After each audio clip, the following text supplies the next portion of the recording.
Y bueno, para hablar de los vertebrados vamos a cambiar un poco la dinámica. Les voy a platicar una anécdota que me sucedió cuando fui anfitrión del Museo de las Ciencias Universum.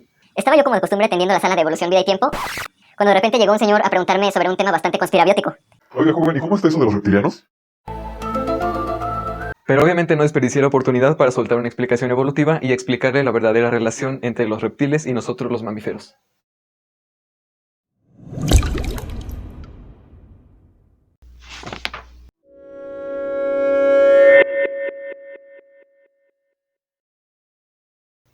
Hey, ¿qué onda?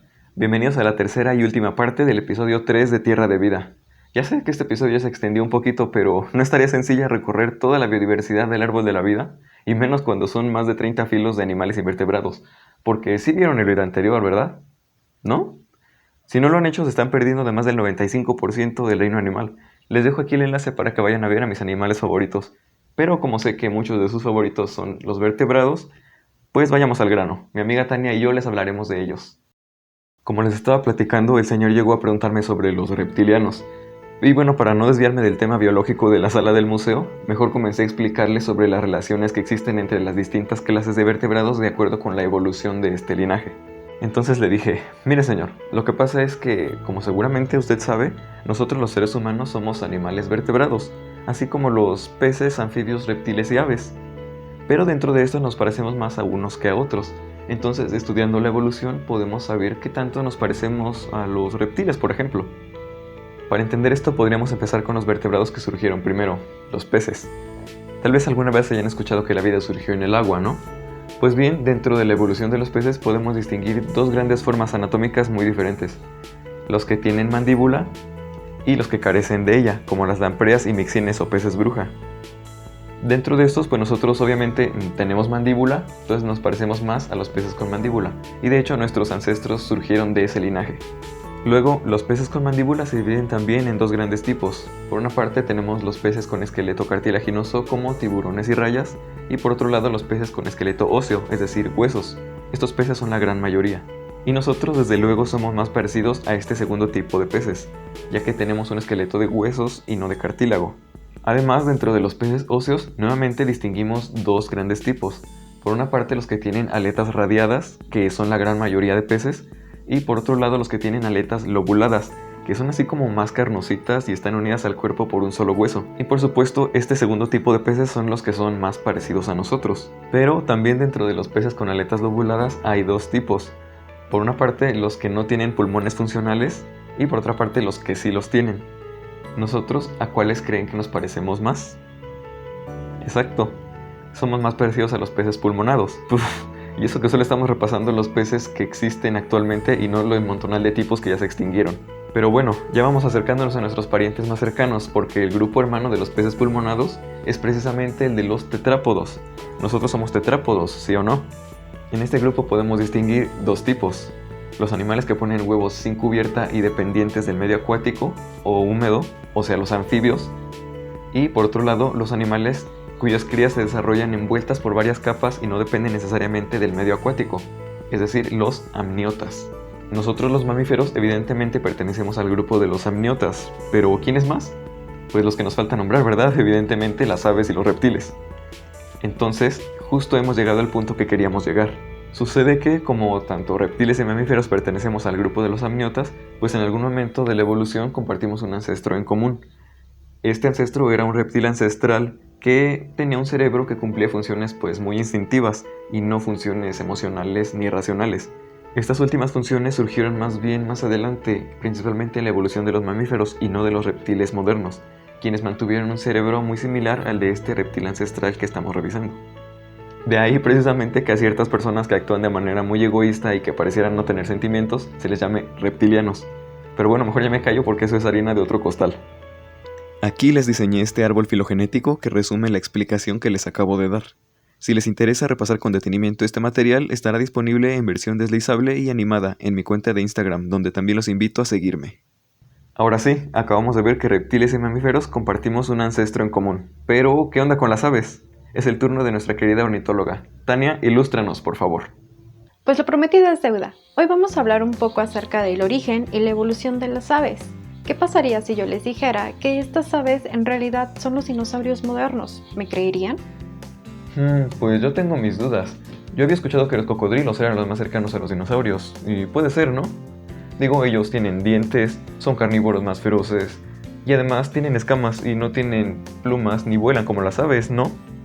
Claro. Lo que sucede es que la cinematografía y los libros nos han estado mintiendo un poco. Da la casualidad de que en los últimos descubrimientos que hemos tenido nos ha permitido dar un mejor panorama de dónde provienen las aves y cuál es su relación con los dinosaurios y el resto de los reptiles. Permítanme mostrarles un árbol para tener más clara esta relación. Bueno, pues resulta que aves, dinosaurios y cocodrilos están dentro de un grupo llamado saurópsido. Los saurópsidos son todos los reptiles que han existido en el pasado y actualmente. Aquí también podemos encontrar a los lepidosaurios, que son como serpientes, tuátaras y lagartijas, así como los arcosaurios, como los cocodrilos, lagartos y también caimanes, ornitodírans y los dinosaurios, que todos ellos van a compartir un ancestro común hace aproximadamente 310 millones de años. Los dinosaurios son reptiles muy peculiares, que van a tener adaptaciones muy específicas diferentes a los demás grupos.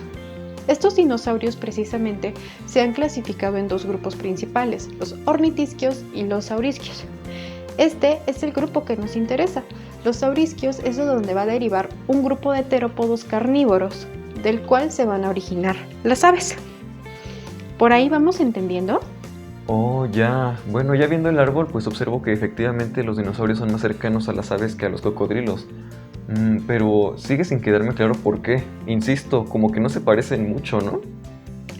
Resulta que los paleontólogos encontraron en los años 70 un fósil de un organismo llamado Archaeopteryx lithographia. Este organismo tenía características principalmente de dinosaurio, pero poseía, entre muchas otras, una característica que nos hizo saber que las aves estaban más relacionadas con los dinosaurios. Eso eran las plumas. Las plumas obviamente no eran iguales a las que conocemos actualmente. De hecho, parecían más una pluma desorganizada. La verdad es que todo tiene que ver con que este carácter es una exaptación. Y ustedes dirán, ¿qué es una exaptación? Bueno, pues una exaptación es un carácter que tenía una función principal, pero su estructura derivó en una función para la que no había sido, digamos, planificada. Ya sé que esto suena muy direccional, pero es la manera más fácil de explicarlo.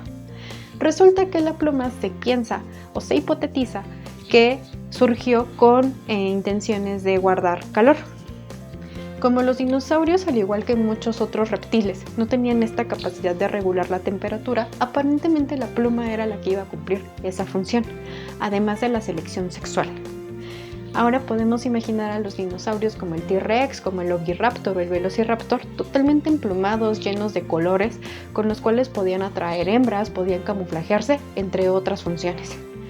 Y eventualmente esta estructura se fue volviendo más compleja para derivar en lo que hoy es el vuelo.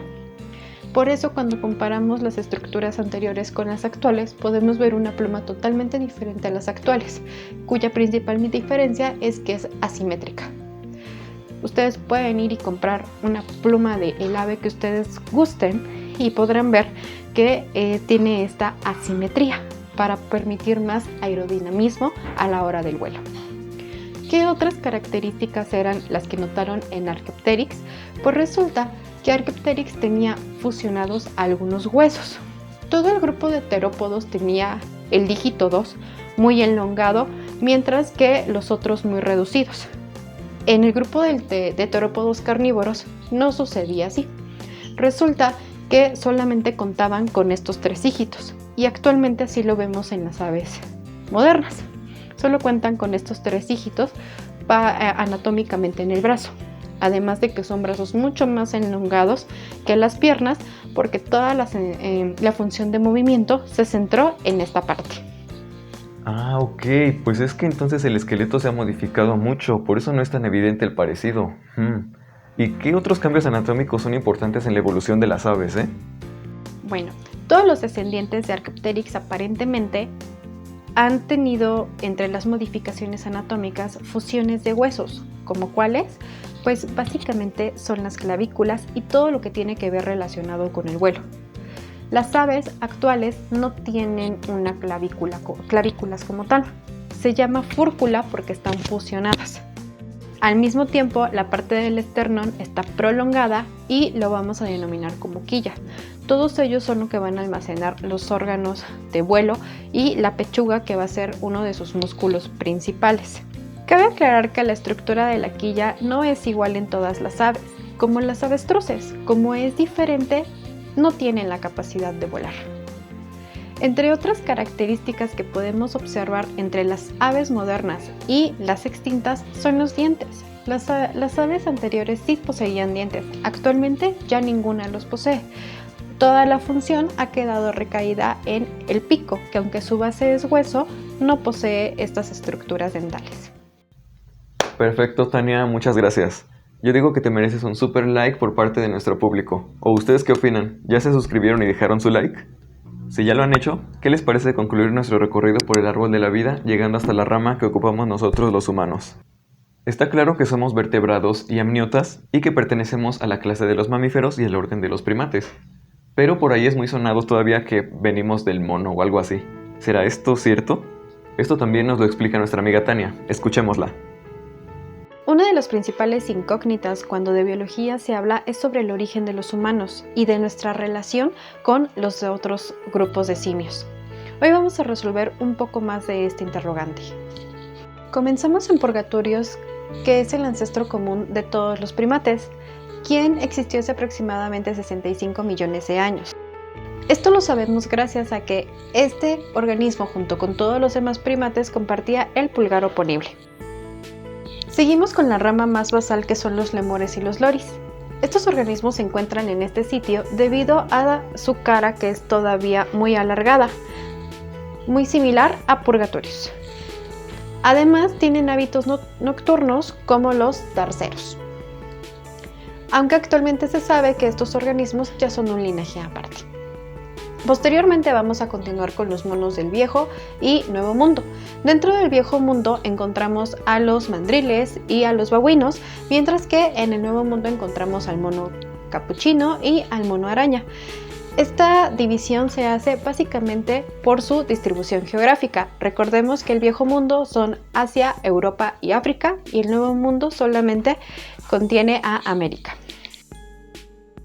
Posteriormente vamos a tener a todo el grupo de los simios, o más formalmente denominados los hominoideos. Todos los hominoideos van a ser aquellos que no poseen ya una cola, a diferencia de los monos. Aquí vamos a encontrar a los gibones, a los orangutanes, a los gorilas, con quien ya tenemos una nueva clasificación, que son los homínidos, incluyendo a chimpancés y Homo sapiens, o todo el linaje que incluye también los otros géneros de homínidos. Como podemos ver, la rama donde nosotros nos encontramos es muy ínfima comparado con todo el resto del árbol de la vida. Esto no quiere decir que vengamos directamente de los chimpancés, sino que junto con ellos compartimos un ancestro común. ¿Y qué les pareció? Interesante, ¿verdad? Espero que ahora les haya quedado un poco más clara la clasificación de los seres vivos, así como la complejidad del árbol de la vida y su evolución. Y nos vemos en el episodio 4 para hablar sobre cuántas especies hay en la Tierra, aquí por Series Vivas. Tu conexión con la biodiversidad.